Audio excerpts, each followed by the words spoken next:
ஓம் சரவணபவ. தமிழ் கடவுளான முருகப்பெருமான் கூப்பிட்ட குரலுக்கு ஓடோடி வந்து அருள் செய்ய கூடியவர். முருகப்பெருமான வழிபடும் பக்தர்களும் முருகனை வேண்டி அருள் பெற்றவர்களும் உலகில் எத்தனையோ கோடி பேர் உள்ளனர். கலியுக தெய்வமாக முருகப்பெருமான் விளங்குவதாக நம்பி வழிபடுவதால் ஆண்டுக்கு ஆண்டு முருகப்பெருமானை வழிபடுபவர்களின் எண்ணிக்கை அதிகரித்து கொண்டே செல்கிறது. முருகப்பெருமான் எளிமையான கடவுள் என்பதால் அவரை யார் வேண்டுமானாலும் எப்படி வேண்டுமானாலும் வழிபடலாம். இப்படி முருகப்பெருமானின் அருளை பெற்றவர்கள் பல கோடி பேர். அதிலும் சிலர் மிகவும் குறிப்பிடத்தக்கவர். அதில் ஒருவர்தான் பாம்பன் அடிகள் சுவாமிகள். அவரோட வரலாறை தான் நம்ம இதற்கு முன்னாடி போட்ட திருப்புகழ் பதிவுல பார்த்தோம். அவருடைய வாழ்க்கையிலிருந்து நம்ம கற்றுக்கொள்வது, அவர் இல்லறத்துல செய்ய வேண்டிய எல்லா செயல்களையும் சிறப்பாக செய்து அதனுடன் சேர்ந்து பக்தியையும் மேற்கொண்டார். மிகவும் எளிமையான வாழ்க்கை மேற்கொண்டார். இறைவனின் மீது பக்தி கொண்டிருந்ததால முருகப்பெருமான் குழந்தை போல அவரிடம் காட்சி கொடுத்து இன்றளவும் இன்னமும் பல காலத்திற்கும் தமிழ் இருக்கும் வரைக்கும் அவரை நினைத்து பேச வைத்தால் என்றால் அது முருகனை தவிர வேறு யாராக இருக்க முடியும்? அப்படியாப்பட்ட பாம்பன் சுவாமிகள் அருணகிரிநாதரை தனது உத்வேகமாக கொண்டு பாம்பன் அடிகள் தான் எழுதும் ஒவ்வொரு 10 பாடல்களுக்கும் ஒரு பாடல் முருகனுக்கு அர்ப்பணிப்பதாக உறுதியளித்தார். அவர் தெய்வத்தின் ஆசிகளை பெற்று பாரம்பரிய தமிழ் மொழியில் சரளமாக புலமை பெற்றார்.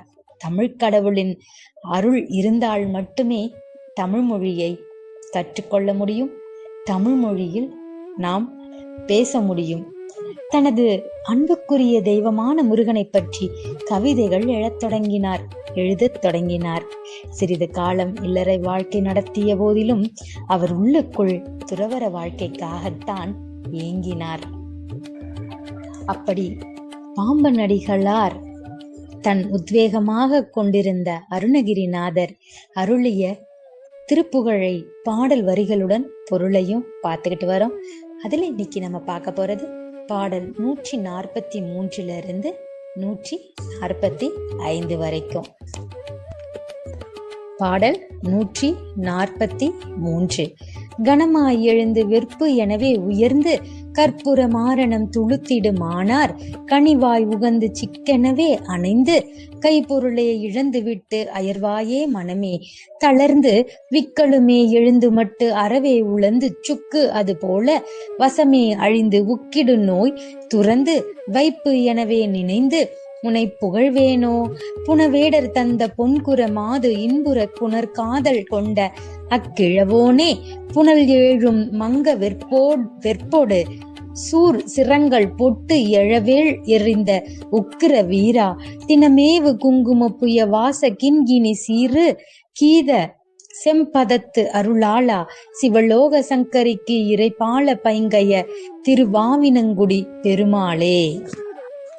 பாடலின் பொருள்: நான் சிற்றின்பமான பேரின்பம் என்று கருதி விளைமாதர்களுடன் இருந்து கைப்பொருள் எல்லாவற்றையும் இழந்துவிட்டு தளர்ச்சியுற்று மனம் தளர்ந்து விக்கல் எடுத்து அளவின்றி உடல் அழிவுற்று சுக்கு போலாகி உலர்ந்து தன்வசம் அழிந்து ஒடுக்குகின்ற நோயை அகற்றி சேமநிதி நீயே என்று கருதி உன்னை புகழ மாட்டேனோ? திணைப்புன வேடவர்கள் பெற்ற அழகிய குரமகளாகிய வள்ளி இன்பம் கொள்ளும்படி அவளை சேர்வதற்கு காதல் கொண்ட அந்த கிழவேடம் பூண்டவனே, 7 கடல்களும் வற்றும்படி 7 மலைகளோடு சூரனுடைய தலைகள் பொடிப்படுமாறு வேலாயுதத்தை செலுத்திய பெருங்கோப வீரனே, நாள்தோறும் விரும்பக்கூடிய குங்குமப்பூ முதலிய வாசனைகள் பூசப்பட்ட தோள்களில் மனம் நிறைந்தவனே, கிண்கிணிகளின் மெல்லிய இசையுடன் கூடிய செவ்விய திருவடிகளை உடைய அருளாளனே, சிவலோகத்தில் உள்ள சங்கரிக்கு தலைவனான சிவபெருமானுடைய பிள்ளையே, பசுமையான நீர்நிலைகளை உடைய பழனி மலையில் வீற்றிருக்கும் பெருமாளே. பாடல் 145. 44.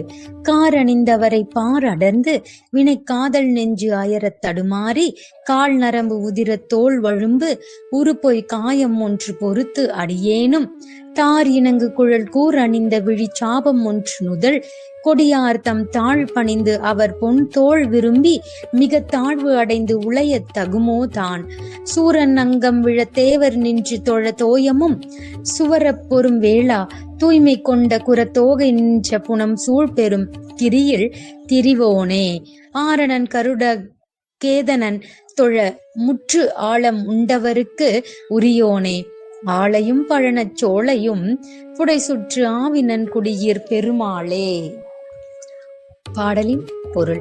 மேகங்களை அணிந்த மலைகளுடன் கூடிய இப்பூமியில் பிறந்து வினைகளை பெருக்கும் காதலினால் உள்ளம் சோர்ந்து தடுமாற்றம் கொண்டு வாயு நரம்பு இரத்தம் தோல் கொழுப்பு இவைகளோடு கூடிய பொய்யான உடல் ஒன்றினை சுமந்து அடியேனாகிய நான் மாலை சேர்ந்த கூந்தலையும் கூர்மையான கண்களையும் வில்லுக்கு ஒப்பான நெற்றியையும் உடைய கொடி போன்ற பொது மகளிருடைய பாதங்களை வணங்கி அவர்களுடைய அழகிய தோள்களின் மேல் ஆசைப்பட்டு மிகவும் கீழான நிலையை அடைந்து அழிந்து போக தக்கதாகுமோ?